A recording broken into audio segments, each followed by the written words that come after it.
Rapaz, o bicho tá pegando. Tem cada coisa maluca acontecendo na política. Ordem de prisão para ex-presidente. Pois é, amiguinho do Lula. O bicho tá pegando. A Veja, hoje, lambeu o Lula. Eu sempre falei pra vocês que eu adoro aquelas capas da Veja. Me remete à época da Lava Jato, que eu senti um orgulho de ver aquelas capas com o Lula com a cabeça de medusa, né, com as cobras saindo da cabeça do Lula, aquelas capas muito bem elaboradas da Veja falando os escândalos de corrupção do governo. Era uma época que a gente acreditava que o Brasil podia dar certo. A gente acreditava que realmente os corruptos iam para a cadeia e iam pagar pelos seus crimes. A gente via Sérgio Cabral pegando 400 anos de prisão e falava: "Ô, estamos acordando". Pois é, até que o Lula voltou e começou a colocar todo mundo de volta dentro da política. Mas essa matéria da Veja compensa a gente conversar um pouquinho sobre ela. Outro ponto que eu vou conversar também é da Damares. Pois é, a Damares levantou uma crítica grande sobre o Supremo Tribunal Federal que merece ser refletida. Afinal, qualquer juiz que fala mal do STF ou do governo Lula, se algum juiz pender um pouquinho para a direita, pode ser até caçado. Olha o que aconteceu com a Ludmila Lins Grilo, aquela juíza que teve que fugir para os Estados Unidos e pediu asilo político lá. O desembargador Sebastião Coelho, para mim, um dos caras mais inteligentes que eu já vi, teve que pedir aposentadoria para não ser penalizado pelo CNJ. Quem que vai punir os juízes da Suprema Corte? Alguém pode punir? Pois é, e eu não estou falando de impeachment. A Damares acabou de apresentar um projeto nesse sentido. Outro ponto que eu quero falar com vocês é a disparidade. O Lula acabou de fazer um anúncio agora para beneficiar quem? Adivinha? O Boulos. Tá todo mundo falando, olha, o sistema já está articulando para o Boulos ganhar. O sistema está preparando o Boulos. Pois é, o Lula acabou de fazer um anúncio e a gente vai fazer uma comparação sobre o que o Lula vai fazer agora e o que o Bolsonaro não podia fazer. É o Brasil, é a República das Bananas. Então, se você quer acompanhar esse conteúdo e receber todas as notificações, inscreva-se no canal, tem um sininho aí, você clica nele, tá? O YouTube não entrega todos os nossos vídeos, às vezes algumas pessoas têm que até que entrar para pesquisar. Também se inscreva no canal, isso é muito importante pra gente.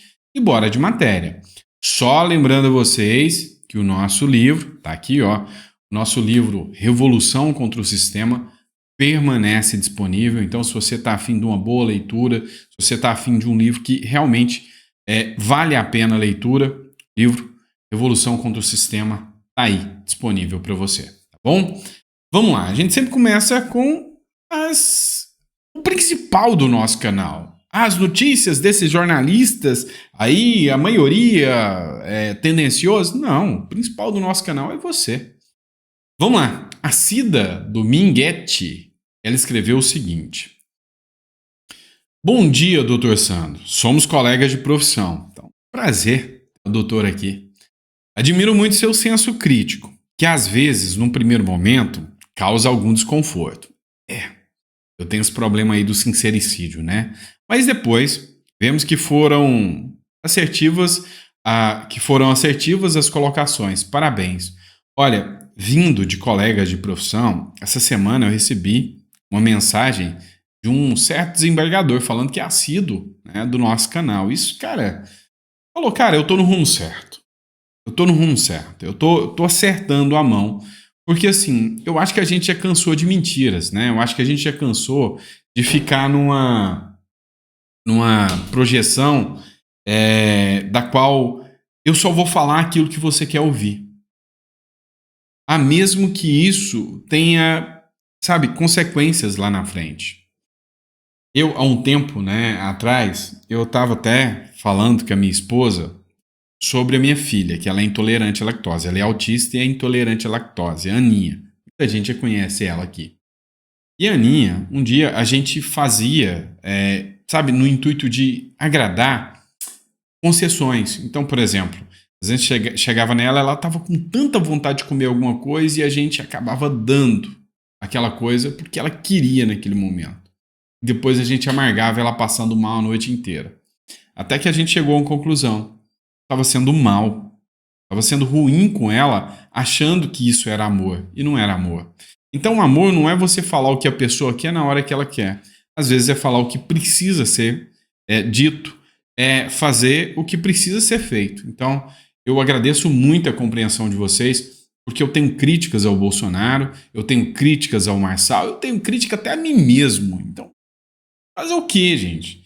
Agora eu vou ficar mentindo, não vou falar para não desagradar o pessoal que gosta do Bolsonaro. Não vou falar para não desagradar o pessoal que agora gosta do Marçal. Não dá. Então, obrigado mesmo, Cida, doutora Cida, pela confiança. Vamos lá. Vamos começar as matérias. Eu adorava, cara, maravilhoso, né? O cara que coloca essas capas da Veja, se algum dia ele ficar desempregado e quiser trabalhar pro bono, pode vir para cá que você vai fazer minhas capas. Veja, o recado das urnas. Gente, eles lamberam o Lula aqui. Falaram da hipocrisia do Lula. E isso me assusta mesmo quando vem de uma matéria mainstream. Ou melhor, não me assusta tanto mais, porque a Veja foi uma revista que sempre puxou o saco do Lula, até que a Lava Jato surgiu. E com a Lava Jato, a gente teve a esperança de que os políticos corruptos iam para a cadeia. Acontece que eles conseguiram reverter isso. Mas, num determinado momento, a Veja começou a fazer esse tipo de capa contra o Lula. Ou seja, expondo quem era o Lula. E agora, a Veja voltou a fazer essas críticas ao governo. Estaria, né, a partir de então, preparando ou prevendo uma queda da esquerda? É provável. A matéria da Veja, vou até deixar aqui na tela para vocês, ela diz o seguinte: reza um mantra. E nesse mantra ele diz o seguinte: o Lula é o maior líder que já existiu no mundo inteiro, principalmente para o PT.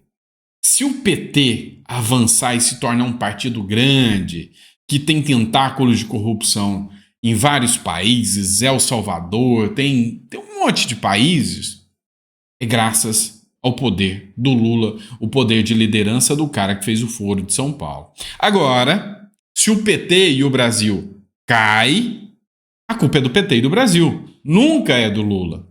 E essa é a verdade. Só que agora, o recado das urnas é um recado trans.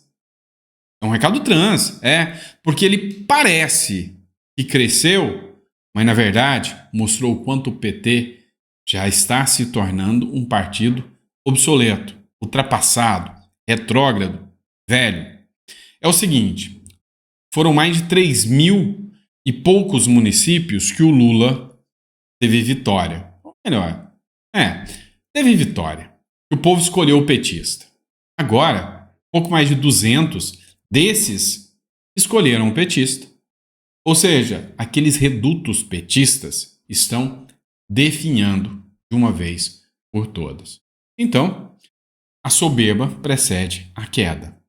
A arrogância, a prepotência dessa galera de esquerda, mas a queda já está chegando.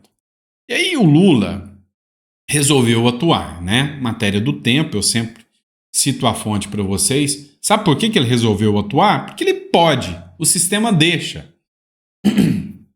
Lula grava vídeos de campanha com Boulos e outros candidatos que voltam às urnas no segundo turno.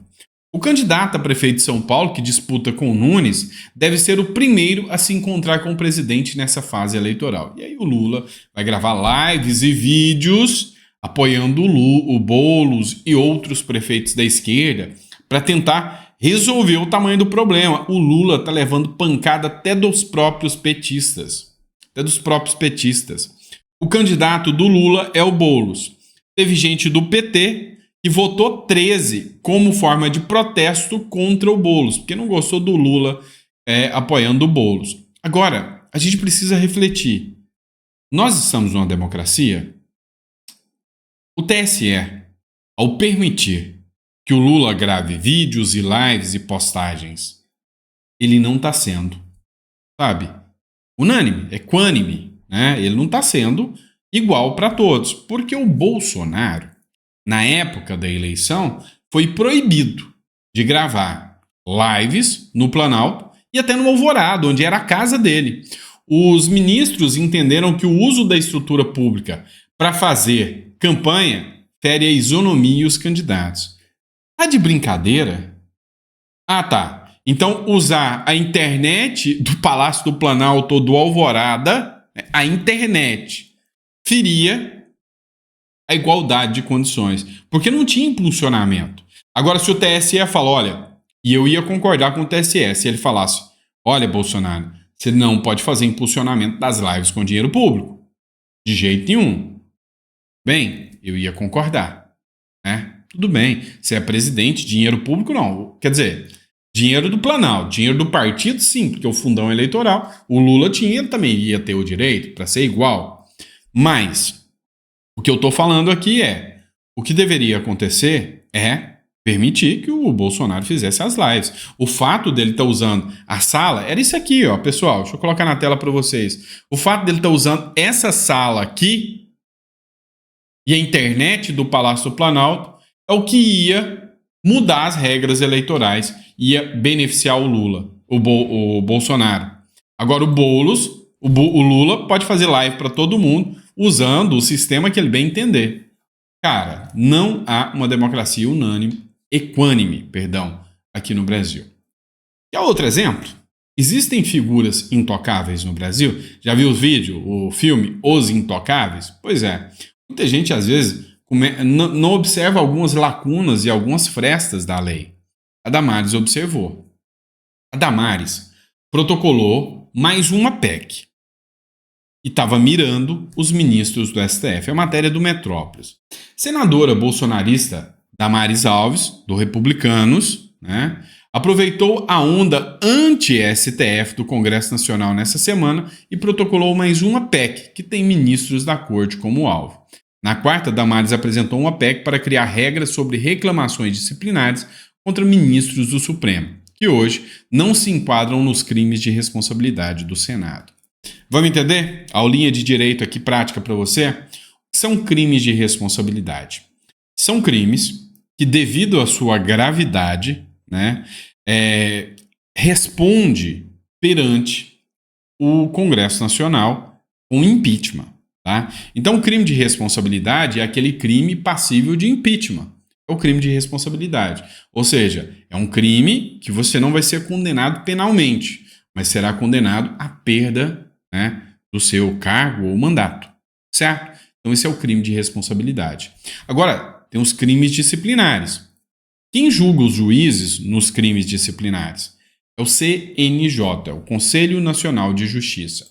Então, por exemplo, a Ludmila Lins Grilo, ela, por exemplo, ela sofreu uma sanção de aposentadoria compulsória e vazou do Brasil, com medo do Brasil, porque realmente o negócio aqui é tenso. Né? É tenso. E aí? Como é que fica? Porque os juízes da Suprema Corte não respondem por infrações, né, de menor potencial. Então, por exemplo, a lei fala que um juiz não pode se manifestar sobre um processo que ainda será julgado. Vem aqui os ministros do STF e falam que vão cancelar, né, o pacote anti-STF que o Congresso fez. Mas quem que pode julgá-los? Ninguém. No one. Nada. Nem Deus. Não, Deus pode. Deus pode. Esses, quando chegar lá, ainda vão sentir na pele o que é ser julgado.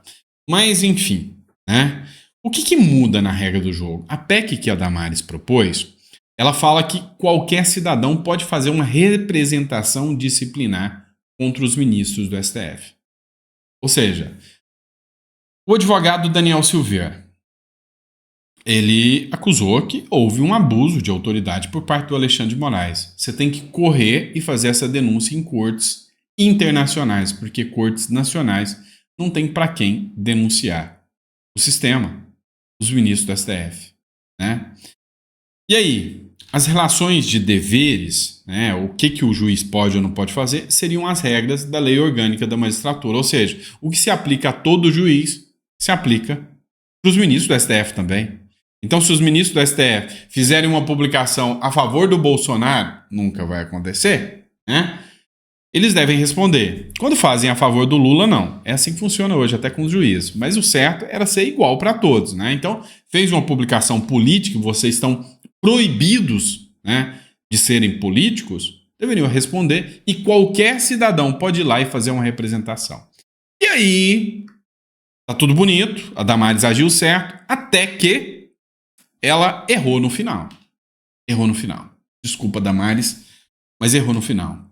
Sabe quem que vai julgar os ministros do STF se qualquer um fizer uma representação? Os ministros do STF. Então ela fez toda essa firula bonitinha para falar, e agora os próprios ministros do STF vão julgar os ministros do STF. Não faz sentido. Não faz sentido. Quem teria que julgar os ministros do STF por infrações disciplinares, aplicando até aposentadoria compulsória, gancho para eles? Quem? Cara, deveria ser uma comissão mista, tá, Damares? Estiver me ouvindo, uma comissão mista, porque todo o poder emana do povo. Um verdadeiro júri popular. Uma lista onde cidadãos serão sorteados para fazer o julgamento dos ministros do STF em ações disciplinares, com notório saber jurídico, reputação ilibada, e membros do Congresso Nacional. Ou seja, uma separação de poderes aqui. Então, seria membros de uma comissão do Congresso, né, composta de deputados e senadores, e membros do povo. Todo poder emana do povo. E não os ministros do STF. Aí não, né? Então, foi feita essa proposta pela Damares. E aí, coloca no comentário. Concorda com a Damares ou acha que as mudanças que eu propus estariam mais adequadas? Vamos lá, pessoal. Ó, bomba pouco é bobagem. Quem aí não quer ver os amiguinhos do Lula detrás das grades quando cometem os crimes? Todo mundo quer, não quer? E um ex-presidente amigo do Lula? Pois é Evo Morales. A justiça acabou de emitir um mandato de prisão contra o Evo Morales por abuso sexual. Meu irmão, de crianças. Cara, a esquerda, ela é nojenta. Vocês não conseguem entender isso? Presta atenção no que eu tô te falando. Entende só. Ontem eu falei que a OEA fez uma denúncia de que crianças estão sendo sequestradas na Venezuela, estão sendo levadas para a guarda bolivariana, onde estão sendo torturados. E o que eu vou te falar, o meu intuito é te chocar mesmo. Quem não viu o relatório da OEA, verá. Sabe o que eles estão fazendo com as crianças? Torturando, dando choques nas partes íntimas das crianças. Estão fazendo isso. Então, existe um setor de tortura gigantesco. E depois de fazer isso, a hora que as crianças estão super assustadas, eles abusam sexualmente das crianças. Não sou eu que estou falando, é a OEA. E aí, é essa mesma turma da esquerda que se diz super democrática e não consegue reconhecer que a Venezuela é uma ditadura sanguinária. Já o outro amigo aqui, o Evo Morales, estava abusando de crianças. Vamos ver a matéria. O ex-presidente da Bolívia, o Evo Morales, foi alvo de um mandato de prisão após ser acusado de abuso sexual de menores. Meu irmão, é esse o nível. A ordem foi emitida após o político não comparecer a uma audição para prestar declarações. Os atos teriam acontecido durante o seu mandato e a vítima, que tinha menos de 15 anos de idade, teve um filho. Meu irmão. Mas que absurdo! Deixa eu falar. Alguns ícones da esquerda, tá? Vamos falar ícones, se orgulham de ter a esposa, pegou a esposa quando ela tinha 13 anos. Você sabe do que eu tô falando. Então, assim, são pessoas que querem ensinar sexualidade para crianças a partir dos 9 anos de idade. São pessoas que dizem que essas crianças estão aptas a escolher o sexo que elas podem ter, inclusive passar por transição. Tá de brincadeira, né? Então, olha, quando eu vejo esse tipo de coisa acontecendo, eu espero que a verdade venha à tona, e aqui não tem nem como não falar, porque a pessoa engravidou, né? O que eu posso dizer para vocês? No final das contas, que a justiça seja feita, que pague pelos seus crimes e que essa esquerda seja cada vez mais desmascarada. E a esquerda é tão torpe, tão tosca, né? Quer um exemplo aqui, né? O Bruno Souza fez a seguinte publicação: 43 pessoas foram enforcadas até a morte no Irã. Adivinha quem é aliado hoje do Irã? Está trabalhando para o Irã entrar dentro do BRICS, que é o clube dos ditadores? Quem aceitou que navios iranianos atracassem aqui no Brasil? Sabe quem foi? Pois é, do país que vos fala, né? Do país que vocês estão. 43 pessoas foram enforcadas até a morte no Irã por se oporem ao regime islâmico. Ou seja, se você é contra o regime, é isso que acontece, né? Cada vez mais a esquerda atenta contra a liberdade de expressão. Somente essa semana passada. Onde está a ONU nessa hora? É um sistema de esquerda. Onde estão os estudantes universitários e os manifestantes pró-Palestina? Não, é só se quem ataca for Israel. Onde estão os chamados ativistas de direitos humanos? Não, ativista de direito humano não olha preso político no Brasil, que perdeu o mané e fica lá presa, mesmo tendo direito até a prisão domiciliar por causa dos filhos menores. Não, ninguém está preocupado com isso, não. Não vai olhar as crianças que estão sendo abusadas lá na Venezuela. Não, lá é democracia da esquerda, não mexe não. Pois é, resumindo para vocês, essa esquerda é uma bela de uma hipócrita. E sabe quem venceu isso? Bukele. Pois é nesse livro aqui que eu exponho muito para vocês de como esse sistema foi feito lá. Tem um evento que eu narro aqui no livro que a gente precisa, onde o Bukele declarou uma guerra tão, ferrenha à esquerda, que todos os símbolos de esquerda foram banidos do país, assim como, né, acontece com o nazismo aqui no Brasil. E a cena mais emblemática que ganhou o mundo e que deu a força política para Bukele foi uma estátua do Karl Marx que tinha erguida, né, numa praça pública, onde eles derrubaram e jogaram tudo ao chão. Pois é. Então, você pode adquirir esse livro, conta muito da história, né, do que aconteceu, de como ele venceu a esquerda, né, uma esquerda pior do que a nossa aqui no Brasil, de como eles venceram a esquerda em El Salvador. E aqui no Brasil pode ser aplicado. Então, só você fazer o download do livro, pagar o valor que você acha justo. E se você ficou até o final do vídeo, coloca no comentário. Muito obrigado. E Deus te dê uma mesa farta e repleta de bênçãos para você e para toda a sua família. Um grande abraço.